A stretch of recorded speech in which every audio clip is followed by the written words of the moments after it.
ಬೆಂಗಳೂರಿನಲ್ಲಿ ಐಪಿಎಸ್ ಅಧಿಕಾರಿ ಕೊಲೆಯಾಗಿರುವಂತದ್ದು ಯಾವ ಕಾರಣಕ್ಕಾಯ್ತು, ಹೇಗಾಯ್ತು, ಪತ್ನಿಯೇ ಕೊಲೆ ಮಾಡಿದ್ರು ಅನ್ನೋದು ಗೊತ್ತಾಗ್ತಾ ಇದೆ. ನಿವೃತ್ತ ಡಿಜಿ ಐಜಿಪಿ ಓಂ ಪ್ರಕಾಶ್ ಅವರ ಕೊಲೆಯಾಗಿರುವಂತದ್ದು ಕೌಟುಂಬಿಕ ಕಲಹದಿಂದ ಹತ್ಯೆಯಾಗಿರುವ ಶಂಕೆಗಳು ವ್ಯಕ್ತವಾಗ್ತಾ ಇದೆ. ಪತ್ನಿ ಪಲ್ಲವಿ ಕೊಲೆ ಮಾಡಿರುವ ಶಂಕೆಗಳು ವ್ಯಕ್ತವಾಗ್ತಾ ಇರುವಂತದ್ದು. ರಕ್ತದ ಮಡುವಿನಲ್ಲಿ ಬಿದ್ದಿದ್ದಾರೆ ಓಂ ಪ್ರಕಾಶ್. ಓಂ ಪ್ರಕಾಶ್ ಅವರ ಮೃತದೇಹ ಕಂಡು ಪೊಲೀಸರೇ ದಂಗಾಗಿದ್ದಾರೆ. ಪೊಲೀಸರಿಗೆ ಕರೆ ಮಾಡಿ ಮಾಹಿತಿಯನ್ನ ಪತ್ನಿಯೇ ನೀಡಿದ್ದಾರೆ. ಚಾಕುವಿನಿಂದ ಪತ್ನಿಯೇ ಕೊಲೆ ಮಾಡಿರುವಂತಹ ಶಂಕೆ ವ್ಯಕ್ತವಾಗ್ತಾ ಇದೆ. ಬೆಂಗಳೂರಿನಲ್ಲಿ ಐಪಿಎಸ್ ಅಧಿಕಾರಿ ಸಾವನ್ನಪ್ಪಿದ್ದಾರೆ. ನಿವೃತ್ತ ಡಿಜಿ ಐಜಿಪಿ ಓಂ ಪ್ರಕಾಶ್ ಕೊಲೆಯಾಗಿರುವಂತದ್ದು ಕೌಟುಂಬಿಕ ಕಲಹದಿಂದ ಹತ್ಯೆಯಾಗಿರುವಂತಹ ಶಂಕೆಗಳು ವ್ಯಕ್ತವಾಗಿದೆ. ಪತ್ನಿ ಪಲ್ಲವಿ ಕೊಲೆ ಮಾಡಿರುವಂತಹ ಶಂಕೆಗಳು ಇದೀಗ ವ್ಯಕ್ತವಾಗ್ತಾ ಇರುವಂತದ್ದು. ಈಗಾಗಲೇ ಸ್ಥಳಕ್ಕೆ ಹಿರಿಯ ಪೊಲೀಸ್ ಅಧಿಕಾರಿಗಳು ಕೂಡ ಭೇಟಿ ಕೊಟ್ಟು ಪರಿಶೀಲನೆಯನ್ನು ನಡೆಸ್ತಾ ಇದ್ದಾರೆ. ಪಲ್ಲವಿ ಅವರನ್ನ ವಶಕ್ಕೆ ಕೂಡ ಪಡೆದುಕೊಂಡಿದ್ದಾರೆ. ಚಾಕುವಿನಿಂದ ಹತ್ಯೆ ಮಾಡಲಾಗಿದೆ ಅನ್ನೋದು ಗೊತ್ತಾಗ್ತಾ ಇರುವಂತದ್ದು. ಯಾಕಾಗಿ ಕೊಲೆ ಮಾಡಿದ್ರು ಅಂತ ನಾವು ನೋಡ್ತಾ ಹೋಗೋದಾದ್ರೆ, ಒಂದ್ ಕಡೆ ಪತ್ನಿ ಮಾನಸಿಕವಾಗಿ ನೊಂದಿದ್ರು, ಮಾನಸಿಕ ಸ್ಥಿಮಿತವನ್ನ ಕಳ್ಕೊಂಡಿದ್ರು ಅನ್ನೋದು ಗೊತ್ತಾಗ್ತಾ ಇರುವಂತದ್ದು. ಮತ್ತೊಂದು ವಿಚಾರ, ಕೌಟುಂಬಿಕ ಕಲಹದಿಂದ ಈ ಒಂದು ಹತ್ಯೆಯಾಗಿದೆ ಅನ್ನೋದು ಮಾಹಿತಿ ಸಿಗ್ತಾ ಇರುವಂತದ್ದು. ಕೌಟುಂಬಿಕ ಕಲಹ ಅಂದ್ರೆ ಯಾವ ವಿಚಾರಕ್ಕಾಗಿ ಇಲ್ಲಿ ಕೊಲೆಯಾಯಿತು, ಮಾತಿಗೆ ಮಾತು ಬೆಳೆದು ಪತ್ನಿ ಪಲ್ಲವಿ ಅವರು ಕೊಲೆ ಮಾಡಿದ್ರ ಗೊತ್ತಿಲ್ಲ, ತನಿಖೆ ಆಗ್ಬೇಕಾಗಿದೆ. ಈಗ ಸ್ಥಳಕ್ಕೆ ಹಿರಿಯ ಅಧಿಕಾರಿಗಳು ಕೂಡ ದೌಡಾಯಿಸಿದ್ದಾರೆ. ಹೇಗಾಯ್ತು, ಎಷ್ಟು ಗಂಟೆಗಾಯ್ತು ಈ ಒಂದು ಪ್ರಕರಣ ಅನ್ನೋದರ ಕುರಿತು ಮಾಹಿತಿಯನ್ನ ಕೂಡ ಕಲೆ ಹಾಕ್ತಾ ಇದ್ದಾರೆ. ಓಂ ಪ್ರಕಾಶ್ ಅವರ ಕೊಲೆ ಇದೀಗ ಇಡೀ ರಾಜ್ಯವೇ ಬೆಚ್ಚಿ ಬೀಳುವಂತಾಗಿರುವಂತದ್ದು. ಹಿರಿಯ ಪೊಲೀಸ್ ಅಧಿಕಾರಿ ಪತ್ನಿ ಪಲ್ಲವಿ ಕೊಲೆ ಮಾಡಿರುವಂತಹ ಶಂಕೆಗಳು ಕೂಡ ಇದೀಗ ವ್ಯಕ್ತವಾಗ್ತಾ ಇರುವಂತದ್ದು. ರಕ್ತದ ಮಡುವಿನಲ್ಲಿ ಬಿದ್ದಿದ್ದಾರೆ ಓಂ ಪ್ರಕಾಶ್ ಅವರನ್ನ ನೋಡ್ತಾ ಇದ್ದಂತೆ ಪೊಲೀಸರೇ ಒಂದು ಕಡೆ ಶಾಕಿಗೆ ಒಳಗಾಗಿದ್ದಾರೆ. ಚಾಕುವಿನಿಂದ ಪತ್ನಿಯೇ ಕೊಲೆ ಮಾಡಿರುವಂತಹ ಶಂಕೆಗಳು ವ್ಯಕ್ತವಾಗ್ತಾ ಇರುವಂತದ್ದು. ಪತ್ನಿ ಯಾಕೆ ಈ ರೀತಿಯಾಗಿ ವರ್ತಿಸಿದ್ರು, ಅಥವಾ ಅವರೇ ಕೊಲೆ ಮಾಡಿದ್ರ, ಅಥವಾ ಬೇರೆ ಯಾರಾದ್ರೂ ಬಂದು ಕೊಲೆ ಮಾಡಿದ್ರ, ಸಾಕಷ್ಟು ಅನುಮಾನಗಳು ಕೂಡ ವ್ಯಕ್ತವಾಗ್ತಾ ಇರುವಂತದ್ದು. ಹಿರಿಯ ಅಧಿಕಾರಿ ಆಗಿರುವ ಹಿನ್ನೆಲೆಯಲ್ಲಿ ಮನೆಗೆ ಸಿಸಿಟಿವಿ ಕ್ಯಾಮ್ರಾಗಳು ಕೂಡ ಇರುತ್ತೆ. ಕ್ಯಾಮ್ರಾವನ್ನ ಕೂಡ ಪರಿಶೀಲನೆ ಮಾಡ್ತಾರೆ. ಇನ್ನು ಅಕ್ಕಪಕ್ಕದವರನ್ನು ಕೂಡ ವಿಚಾರಣೆ ಮಾಡುವಂತಹ ಸಾಧ್ಯತೆಗಳು ಕೂಡ ಇದೆ. ಅದೇ ರೀತಿಯಾಗಿ ಬೆಳಗ್ಗೆಯಿಂದ ಸಂಜೆವರೆಗೂ ಯಾರೆಲ್ಲ ಮನೆಗೆ ಬಂದಿದ್ರು, ಯಾರೆಲ್ಲ ಹೋಗಿದ್ರು ಅನ್ನೋದರ ಕುರಿತು ಮಾಹಿತಿಯನ್ನ ಕೂಡ ಕಲೆ ಹಾಕ್ತಾರೆ. ಅಕ್ಕಪಕ್ಕದವರನ್ನ ಕೂಡ ಕೇಳ್ತಾರೆ, ಯಾವ ರೀತಿಯಾದಂತಹ ಒಡನಾಟ ಇತ್ತು ಇಬ್ಬರ ಮಧ್ಯೆ, ಅಂದ್ರೆ ಗಂಡ ಹೆಂಡತಿಯ ಮಧ್ಯೆ ಅಂತ ಹೇಳಿ.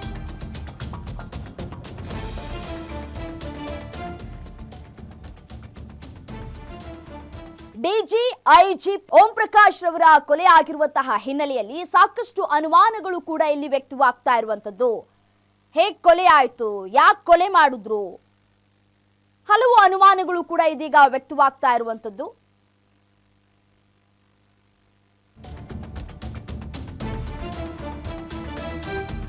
ಪ್ರತಿದಿನ ಗಂಡ ಹೆಂಡತಿ ನಡುವೆ ಜಗಳ ಆಗ್ತಾ ಇತ್ತು. ಪ್ರತಿದಿನ ಪೊಲೀಸರೇ ಮನೆಗೆ ಬಂದು ಸಂಧಾನವನ್ನ ಮಾಡ್ತಾ ಇದ್ರು. ಪತ್ನಿ ಪಲ್ಲವಿಯಿಂದ ಅಂತರವನ್ನ ಕಾಯ್ದುಕೊಂಡ್ರ ಓಂ ಪ್ರಕಾಶ್. ಕೌಟುಂಬಿಕ ಕಲಹದಿಂದ ಓಂ ಪ್ರಕಾಶ್ ಕೊಲೆಯಾಗಿರುವಂತಹ ಶಂಕೆ ವ್ಯಕ್ತವಾಗ್ತಾ ಇದೆ. ಮಗ ಮನೆಯಲ್ಲಿ ಇಲ್ಲದೆ ಇದ್ದಾಗ ನಡೆದಿರುವಂತಹ ಘಟನೆ ಇದು. ಅಂದ್ರೆ ಮಗ ಇಲ್ಲದೆ ಇದ್ದನ್ನ ಗಮನಿಸಿ ಆಕೆ ಕೊಲೆ ಮಾಡಿದ್ರ. 108 ಅನುಮಾನಗಳು ಕೂಡ ಇದೀಗ ವ್ಯಕ್ತವಾಗ್ತಾ ಇರುವಂತದ್ದು. ಮನೆಯಲ್ಲಿ ಯಾರೂ ಇಲ್ಲದೆ ಇದ್ದಂತಹ ಸಂದರ್ಭದಲ್ಲಿ ಓಂ ಪ್ರಕಾಶ್ ಅವರ ಕೊಲೆ ಆಯ್ತಾ ಗೊತ್ತಿಲ್ಲ. ಪ್ರತಿದಿನ ಗಂಡ ಹೆಂಡತಿ ಇಬ್ರು ಕೂಡ ಜಗಳ ಹಾಡ್ಕೊಳ್ತಾ ಇದ್ರಂತೆ ಮನೆಯಲ್ಲಿ.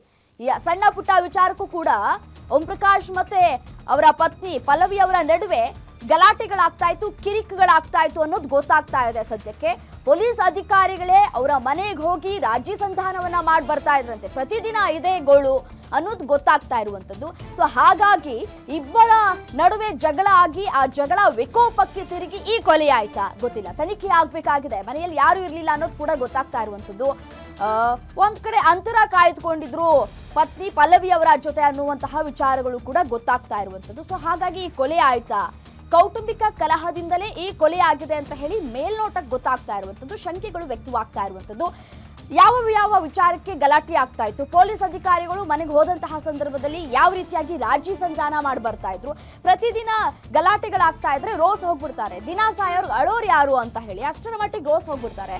ಸಾಮಾನ್ಯ ಕುಟುಂಬನೇ ಎಕ್ಸಾಂಪಲ್ ಆಗಿ ತೆಗೆದುಕೊಂಡು ನಾವು ನೋಡ್ತಾ ಹೋಗೋದಾದ್ರೆ ಯಾಕೆ ಈ ರೀತಿಯಾಗಿ ಗಂಡ ಹೆಂಡತಿ ಯಾವಾಗ್ಲೂ ಜಗಳ ಆಡ್ಕೊಡ್ತಾ ಇರ್ತಾರೆ. ಅಕ್ಕಪಕ್ಕದವ್ರು ಕೂಡ ಹೇಳ್ತಾ ಇರ್ತಾರೆ ಇವ್ರು ಯಾವಾಗ್ಲೂ ದಿನಾ ಜಗಳ ಆಡ್ತಾರೆ, ಇವ್ರು ದಿನ ಸಾಯೋರ್ಗೆ ಯಾರು ಅಳೋರು ಅಂತ ಹೇಳ್ತಾರೆ. ಅದೇ ರೀತಿ ಆಗೋಯ್ತಾ ಈ ಒಂದು ಘಟನೆ ಅನ್ನೋದು ಪ್ರಶ್ನೆ ಆಗಿರುವಂಥದ್ದು. ಮಗ ಮನೆಯಲ್ಲಿ ಇಲ್ಲದೆ ಇದ್ದಾಗ ಆಗಿರುವಂತಹ ಕೊಲೆ ಅನ್ನೋದು ಗೊತ್ತಾಗ್ತಾ ಇರುವಂಥದ್ದು.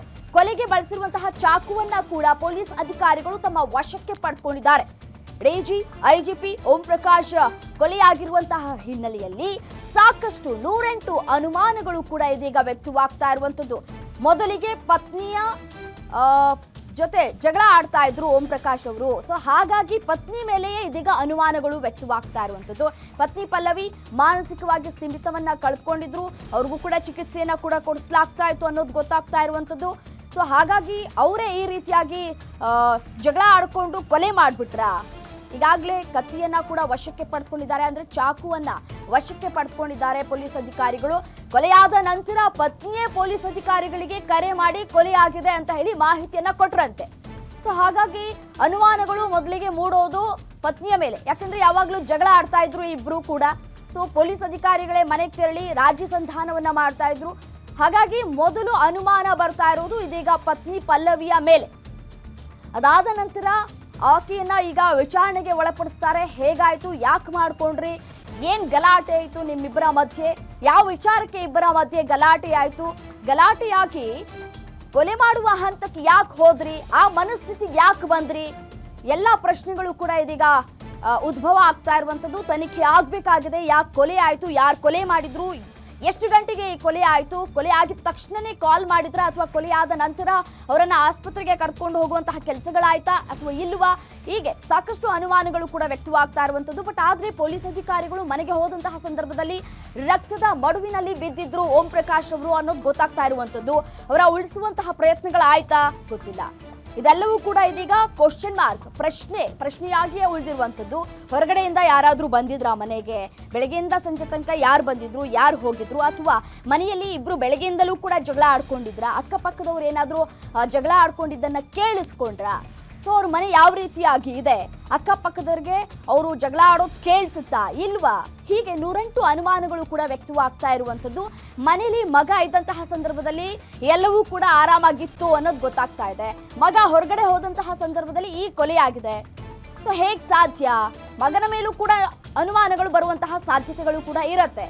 ಅವರೇ ಯಾರಿಗಾದ್ರೂ ಸುಪಾರಿ ಕೊಟ್ರ, ಯಾಕಂದ್ರೆ ಎಲ್ಲರ ಮೇಲೂ ಕೂಡ ಅನುಮಾನ ಬರುತ್ತೆ. ಮಗ ಆದ್ರೂ ಸರಿ ಅಥವಾ ಮಗಳಾದ್ರೂ ಸರಿ ಅಥವಾ ತಂದೆ ತಾಯಿ ಎಲ್ಲರ ಮೇಲೂ ಮೊದಲಿಗೆ ಅನುಮಾನ ಪಟ್ಟೇ ಪಡ್ತಾರೆ ಪೊಲೀಸ್ ಇಲಾಖೆಯ ಅಧಿಕಾರಿಗಳು. ಸೊ ಹಾಗಾಗಿ ಆ ಆಂಗಲ್ ಇಂದ ನಾನು ಕೂಡ ಹೇಳ್ತಾ ಇರುವಂತದ್ದು, ಇಲ್ಲಿ ಯಾರು ಕೊಲೆ ಮಾಡಿದ್ರು ಅನ್ನೋದು ಇದೀಗ ಯಕ್ಷ ಪ್ರಶ್ನೆ, ಅದೇ ಪ್ರಶ್ನೆಯಾಗಿ ಉಳಿದಿರುವಂತದ್ದು.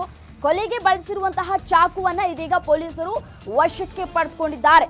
ಡಿಜಿ ಐಜಿಪಿ ಓಂ ಪ್ರಕಾಶ್ ಕೊಲೆಯ ಸುತ್ತ ಹಲವು ಅನುಮಾನಗಳು ಕೂಡ ಇದೀಗ ಮೂಡ್ತಾ ಇದೆ. ಪ್ರತಿದಿನ ಗಂಡ ಹೆಂಡತಿ ನಡುವೆ ಜಗಳ ಆಗ್ತಾ ಇತ್ತಂತೆ. ಪ್ರತಿದಿನ ಪಾಪ ಪೊಲೀಸರೇ ಮನೆಗೆ ಹೋಗಿ ಸಂಧಾನ ಮಾಡಿ ರಾಜಿ ಮಾಡಿ ಬರ್ತಾ ಇದ್ರು. ಪತ್ನಿ ಪಲ್ಲವಿಯಿಂದ ಅಂತರವನ್ನ ಕಾಯ್ದುಕೊಂಡಿದ್ರು ಅನ್ನೋದು ಗೊತ್ತಾಗ್ತಾ ಇದೆ. ಪ್ರತಿದಿನ ಜಗಳ ಮಾಡ್ತಾರೆ, ಏನ್ ಮಾಡೋದು, ಸ್ವಲ್ಪ ದಿನ ಸೈಲೆಂಟ್ ಆಗಿರೋಣ ಅಂತ ಹೇಳಿ ಅಂತರ ಕಾಯ್ದುಕೊಂಡ್ರ ಗೊತ್ತಿಲ್ಲ. ಎಲ್ಲವೂ ಕೂಡ ತನಿಖೆಯ ಸಂದರ್ಭದಲ್ಲಿ ಸತ್ಯತೆಗಳು ಕೂಡ ಹೊರಗಡೆ ಬರಬೇಕಾಗಿರುವಂಥದ್ದು.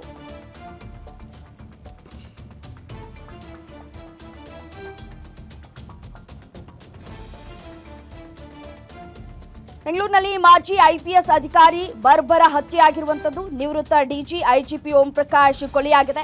1981ರ ಬ್ಯಾಚ್ನ ಅಧಿಕಾರಿಯಾಗಿದ್ರು ಓಂ ಪ್ರಕಾಶ್ ಅವರು.